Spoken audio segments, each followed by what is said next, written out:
Antoine Bara deyir, mən bu kitabı yazmaq üçün, kitabın əvvəlində deyir. 7 dəfə, adi günlərdə bir dəfə ərbəyinə getdim ki, o kitabı yaza biləm. İmam Hüseyni yaxından başa düşəm yazam. 7 dəfə piyada, 7 dəfə adi gündə, bir dəfə ərbəyində getdim İmam Hüseyin əleyhissalam ziyarətinə. O kitabda bu sözü yazıb. Və belə bir söz deyir.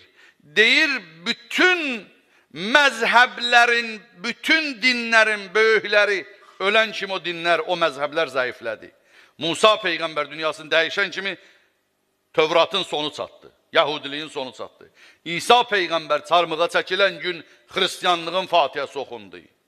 Allah Rəsulü dünyadan gedəndən sonra İslamın fatihəsi oxunacaqdı, İmam Hüseyin qanı olmasaydı, ona görə Sarallahdı.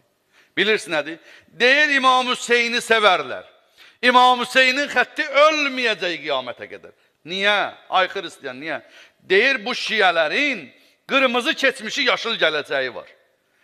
Saxlayıblar imamlarının qanını alda, Sarallah, Allah qanı deyiblər, bağlanıblar o yola. Bizim hamımızın qəbirlərinin torpağı, Kərbəlayı, bizim hamımızın qəbirlərinin torpağı haramdır. Bir dənə cəddim İmam Hüseynin qəbrinin torpağından başqa. Məkkə Mədinənin yox, Nəcəfin, Samiranın, Kazimeynin, Məşədin yox. Allah İmam Hüseynin qanı qoşulduğuna görə İmam Hüseyin törbətindən şifa qərar verir. Bu imtiyazları Allah doğum günü. Bugün İmam Hüseyin əleyhissalama Mövlud hədiyəsi bağışlayıb.